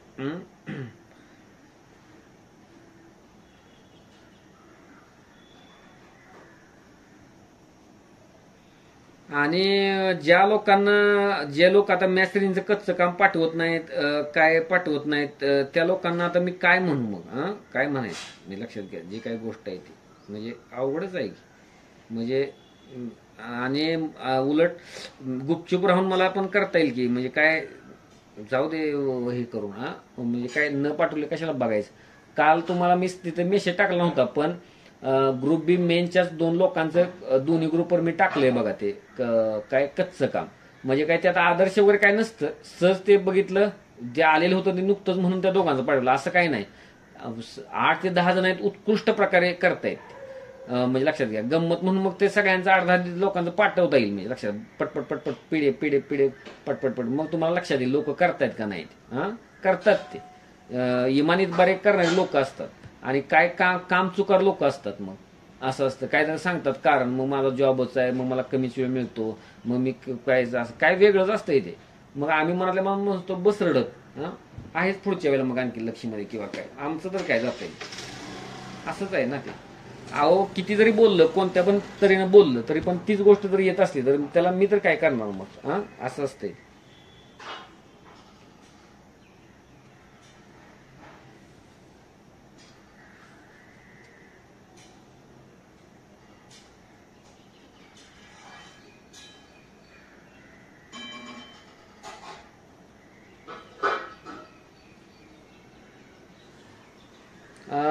तर आता बघा, सहज बघा, काय लोक पॅरल चालतात, पण ते माझ्याच निदर्शनाखाली बघा, मी मागच्या दिवसामध्ये इतिहास आणि सायन्सचे सोडून बाकी सर्व जीएस विषयांची रिव्हिजन केली आहे. या एका महिन्यात इतिहास आणि सायन्सची रिव्हिजन जास्त करायची असे डोक्यात आहे. म्हणजे कोणत्या महिन्यात? मे महिन्यात. बरोबर आहे का? बाकी विषयांची सर्व जीएस यांची पण अधूनमधून रिव्हिजन असेल, फक्त 10 तारखेपर्यंत म्हणजे 10 मे पर्यंत. तरी इतिहास आणि सायन्सवर जास्त भर द्यावा असे वाटते. करंट आणि सीसॅट रोज आहेत. बरोबर आहे, चांगली पद्धत आहे. फक्त टार्गेटच्या भाषेत नाही, ते रिव्हिजनच्या भाषेपुरतं लिहिलेलं आहे, लक्षात घ्या. रिव्हिजनच्या फक्त म्हणजे असं तर ती योग्य पद्धत आहे, म्हणजे काहीच अडचण नाही, म्हणजे लक्षात घ्या. मला त्यावेळी लगेच रिप्लाय देता आला नव्हता. मला आयोगाची सोडून कोणतीच टेस्ट सोडवायची नाही असे मत होते. तर 12वी टेस्टला मला 18, 22, 35 असे मार्क पडले होते. मी मागं पण एकदा सांगितलं होतं बघा, की काय असतंय माहिती आहे का, तुम्हाला असं पण उदाहरण सांगतो, ह्याच्या उलट उदाहरण सांगतो, की 12वीतल्या टेस्टला 65, 69, 72, 76 आणि आयोगाच्या टेस्टला 52 असं पण आहे. असं पण आहे. पुन्हा मी बघा नाव घेऊन पण तुम्हाला सांगतो, ते जो आता शिक्षक म्हणून तो कॅन्डिडेट लागलेला आहे, PSIचा इंटरव्ह्यू दिला होता 3-4 वेळा. तर अरविंद म्हणून कॅन्डिडेट आहे तो बघा. तर त्याला ऑफलाईनला टेस्टला मी बोलवायचो, तर त्याला मार्क इतरांपेक्षा कमी पडायचे 12वी टेस्ट दिल्यावर. पण तो नेहमी म्हणायचा, सर ते काय माहित नाही मला, पण ते आयोगाच्या टेस्टला 55 प्लस जाते. आणि तुम्हाला सांगतो शेवटपर्यंत ज्या त्याच्या मी पूर्व बघितल्या त्या प्रत्येकीत तो गेलायच. ही अशी जादू असते ह्याची. त्यामुळं चांगला विचार आहे, म्हणजे लक्षात घ्या आयोगाचा. पण ते इतकं थोरो अनालिसिस आपण जसं करतो, म्हणजे लक्षात घ्या, तर बरोबर आहे. तर हिने सांगितले त्यावेळी मनस्थिती बेकार होती, ती व्यवस्थित नव्हती. त्या दिवशी तेच मार्क आठवत होते. म्हणजे कधी मग हे मार्क पेपर दिवशी आठवतात आपल्याला. असं कमी मार्क पडले होते, मग जास्त मार्क पडले होते. तर ते मनाची जी वळण आहे, सवय आहे, ती घालून घ्यायला पाहिजे. तुम्हाला कळतं ना कुटुंबातली माणसं कोण आणि बाहेरची माणसं कोण, हे कळतं ना. आपण फरक करतो का नाही? का प्रत्येक जणच आई वडील बहीण भाऊ आहेत सगळेच? म्हणजे लक्षात घ्या, तसं नसतंय. तसंच असतंय. आयोगाचा पेपर, बाजारातला पेपर, फरक आहे ना त्याला. आणि प्रत्येक गोष्टीला त्याच्या पायऱ्यानुसारच ट्रीट करणं, त्याला तिथंच ठेवणं गरजेचं असतं, म्हणजे लक्षात घ्या. असं आहे ते. त्यामुळं अजिबात त्याला हवा द्यायची नाही. आणि हा कॅन्डिडेट तर ओळखतो 12वी टेस्टचं महत्व, का तर ते आपल्याला माहित आहे. जे राज्यसेवा पूर्व परीक्षेला 12वी टेस्टला 120, 120 मार्क पडणाऱ्यांना नंतर कसे 100च्या आत मार्क पडलेले की माहित आहे त्या कॅन्डिडेटला. त्यामुळं काहीच नाही. त्यामुळं फक्त आयोगाच्याच प्रश्नाला सोडवू का, तर येस नक्कीच. अजिबातच 12वी टेस्ट नाही सोडली तरी हरकत नाही. पण काय लोकांना कसं असतं, मी तुम्हाला म्हणलं ना की चहा पेल्याशिवाय अभ्यास 4च्या पुढे होत नाही, 5च्या पुढे होत नाही, किंवा काय सवयी घाणेरड्या सवयी ज्या असतात, म्हणजे लक्षात घ्या, ज्या काही गोष्ट असतात अमुक तमुक केल्याशिवाय, रील हाताळल्याशिवाय पुढे अभ्यास होतच नाही. किंवा लक्षात घ्या अमुक तमुक व्यक्तीशी बोलल्यावर किंवा चॅटिंग केल्याशिवाय मग पुढे जाताच येत नाही, बरेच भानगडे असतात. तर लक्षात घ्या, तर हे विद्यार्थीच नव्हे, खोगीर भरती आहे ती. म्हणजे तुमच्या लक्षात घ्या, म्हणजे हा जी बिझनेस आहे 30,000 कोटीचा किंवा काय, तो चालवणारा हा वर्ग आहे. त्यामुळे लक्षात घ्या. तर त्यामुळं त्यातले मग मी हा विषय का डोक्यात आला माझ्या, त्या लोकांना असं वाटतं की त्यानं बाजारातला पेपर सोडल्याशिवाय त्याला खऱ्या अर्थानं आपण अभ्यास केला एखाद्या एक्झामचा, असंच वाटत नाही. असा वर्ग आहे, म्हणजे लक्षात घ्या. ऍक्च्युअली त्याला मग आयोगातले माझे पेपर पाठच असतात, हे सबब असते. मग आयोगाचे प्रश्न ओळखीचे असतात, मग ही सबब असते. आणि तो काय करतो, आणतो बाजारातल्या टेस्ट आणि सोडवत बसतो. आणि तिकडे नंतर मग काय गेम व्हायचं होतो मग एक्झाम मध्ये, काय जो प्रकार आहे तो. तर असे आहेत लोक. त्यामुळं हा अतिशय चांगला मुद्दा आहे. पण ते पटणाऱ्याला आहे, पचणाऱ्याला आहे, लक्षात घ्या. ते सगळ्यांनी करायला गेलं तर मग त्याला परत कमी वाटेल.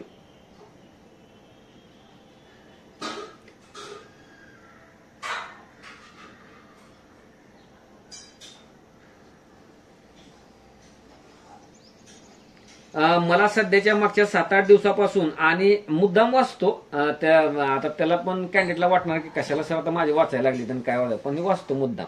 तर काय लक्षात घ्या, अतिशय जवळचा विद्यार्थी आहे त्यामुळं. तर लक्षात घ्या, जी काय गोष्ट आहे ते कष्ट आहे जबरदस्त. मला सध्या मागच्या 7-8 दिवसापासून आणि आता पण असे वाटते की इंग्लिश मराठी करायला घ्यावे. 1 जूनचे तुम्हाला वाटेल की मग ह्यानं घेतलं नाही का इंग्लिश मराठी करायला, जे टार्गेट नसेल घेतलं, मी लक्षात घ्या ग्रुप सीच्या निमित्तानं नसेल घेतलं किंवा वेगळं काही कारण आहे.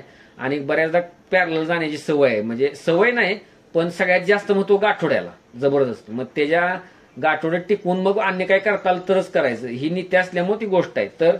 तर मी तर म्हणतोय टार्गेटला ज्या दिवशी घेतले त्या दिवसापासूनच करायला पाहिजे होतं. भले तो वेग कमी असू दे पण ते करायला पाहिजे होतं, म्हणजे लक्षात घ्यायला पाहिजे होतं. भले वेग कमी असू दे पण करायला पाहिजे होतं. 1 जूनच्या डोक्यात काहीच येत नाही. एक तर ग्रुप सी आणि सरळ सेवा मला नकोच वाटते. आज युपीएससीचे विद्यार्थी सी पोस्टवर आहेत हे ऐकले, म्हणजे कधीतरी ऐकलं असेल लेक्चरमध्ये, आहेत ना, रुद्रममध्ये आहे. रुद्रममध्ये युपीएससीच्या मेन दिलेले 6 जण आहेत.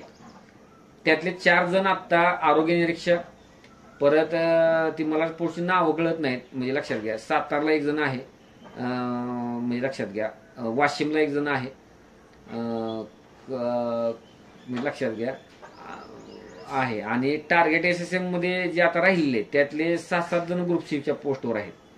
7-7 जण, त्यातले 2 एसटी मध्ये आहेत, म्हणजे तलाठी असून पण एसटी आहेत समजा, असं म्हणजे असा प्रकार आहे. म्हणजे लक्षात घ्या, म्हणजे विचार करायचा. तिथं 1 एसटी आहे, रुद्रममध्ये 2 एसटी आहेत समजा, असं. तर म्हणजे बघा ना काय प्रकार आहे. पण हा वर्ग हा युपीएससी केलेला वर्ग आहे, युपीएससी केलेला वर्ग आहे. त्याच्यामुळे ते लिहिलं असेल, ऐकलं असेल लेक्चरमध्ये, तर ठीक आहे.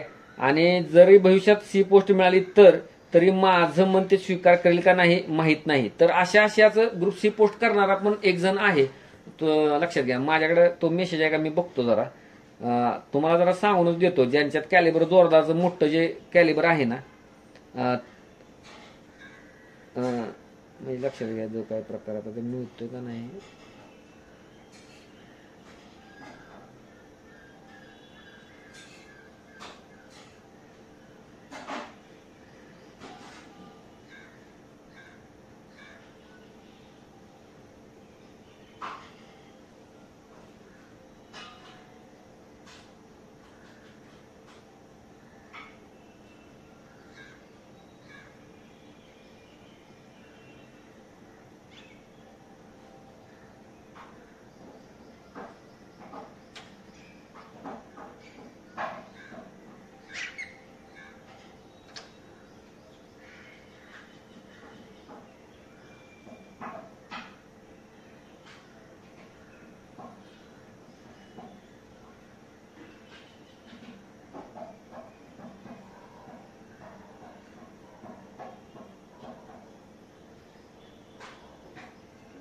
हा, मी जी पोस्ट म्हणतो ते आरोग्य सेवक वगैरे त्या पोस्ट आहेत बघा, आरोग्य सेवक वगैरे त्या पोस्ट आहेत.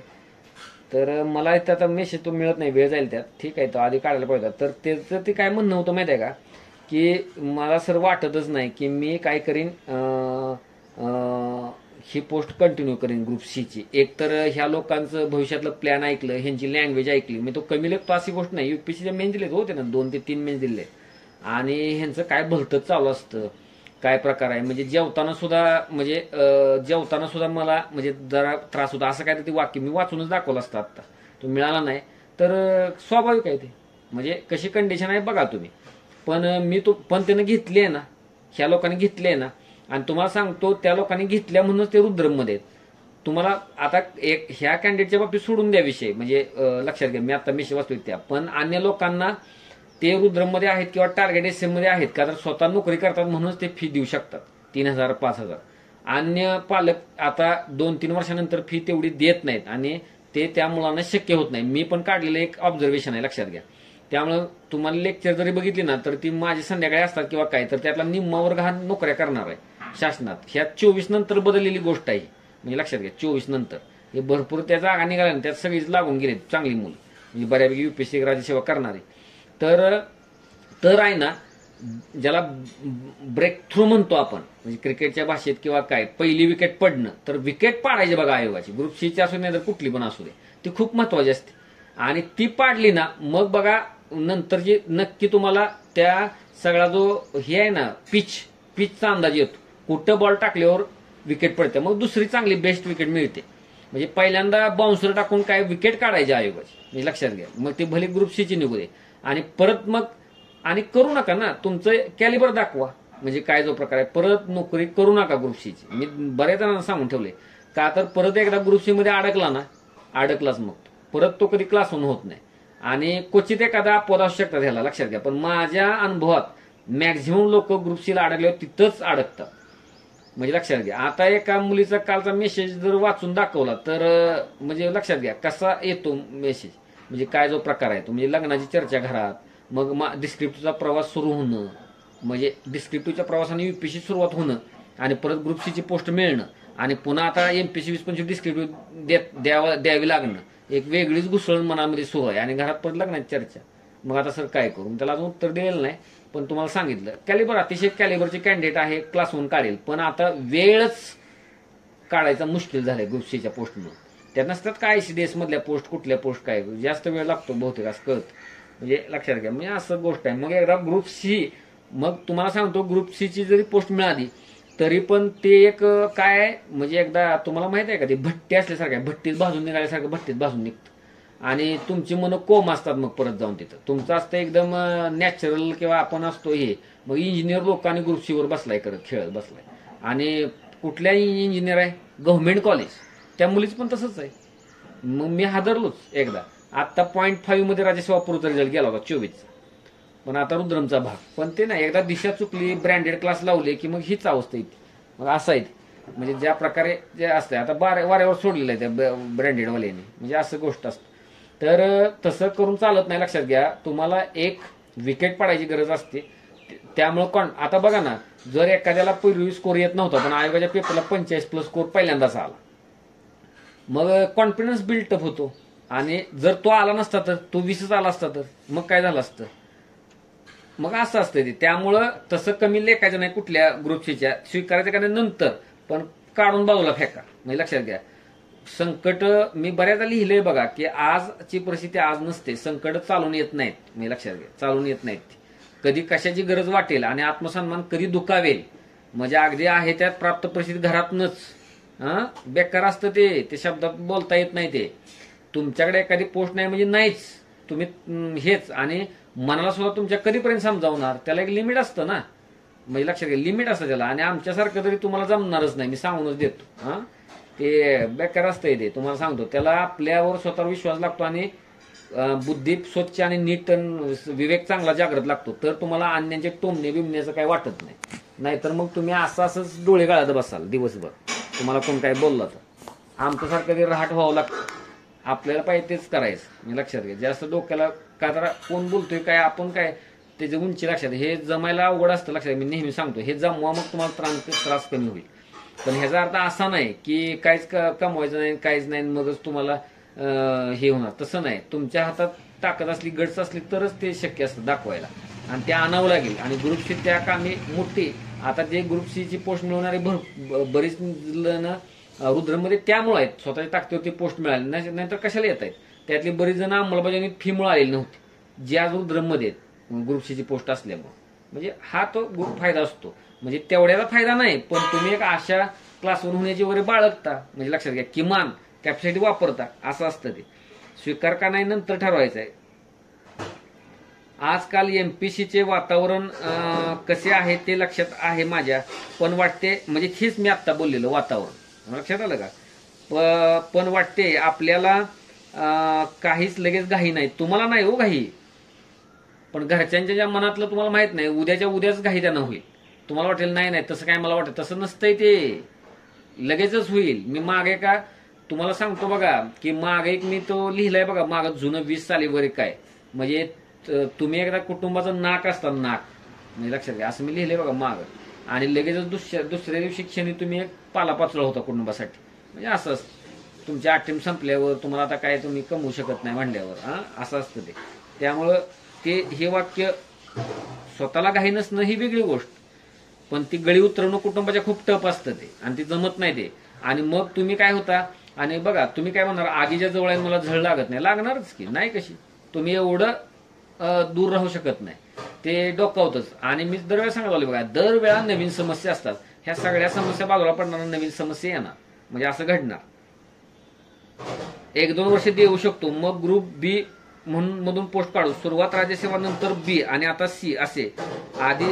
हो, मग असं तुम्ही तर एवढं केलंय, दुसऱ्याने असं केलंय, युपीएससी, एमपीएससी ग्रुप, परत एमपीएससी ग्रुप बी, परत ग्रुप सी, आणि सरळ सेवा, आणि मग अजून काय शिपाई, असं केलेला आहे प्रवास. हे लक्षात घ्या. मी आता मागच्या एका लेक्चरमध्ये सांगितलं ना, हे लक्षात घ्या की आमचा माझ्यापेक्षा अंमलबजावणीच्या लेक्चरमध्ये का कुठतरी मी सांगितलं बघा की आता मला माझ्यापेक्षा एका वर्षानं लहान असणारा एक जण आमच्यात काय तलाठी आहे म्हणून कुठल्या कुठल्या लेक्चरला सांगितलं बघा ते, म्हणजे लक्षात घ्या. मग कसा प्रवास आहे, युपीएससी ते इंजिनिअरिंग ते यूपीएससी ते मग तलाठी डायरेक्ट असं. त्याच्यापेक्षा पण खाली असणारं तुम्हाला सांगत नाही आता उदाहरण, म्हणजे कशाचं चिकन बिकनचं दुकान टाकणार एखादं इंजिनियर असून सुद्धा असं पण आहे आमच्यातल्या हेच, म्हणजे काय उदाहरण ते पण खेड्यात टाकणार, शहरात पण नाही, मी ज्याला व्यवसाय मोठा म्हणावं किंवा काय असं समजते का मी काय म्हणतोय. त्यामुळे असं काही समजू नका. परत सीसॅट इतिहास नंतर सायन्सचे डोक्यात भूत होते तसे आतापासूनच इंग्लिश मराठीचे वाटायला लागले. बरोबर आहे. मग जुना अनुभव लगेच त्याच्यावर मात करायची, ते भूत तयार होऊ नये मराठी इंग्रजीचं, मग लगेच त्याच्यावर मात करायची. म्हणजे लक्षात घ्या 2021 ला प्रवास चालू झाला असला तरी आज सुद्धा मला 1% पण आपण एमपीसी सोडू किंवा सरळ सेवा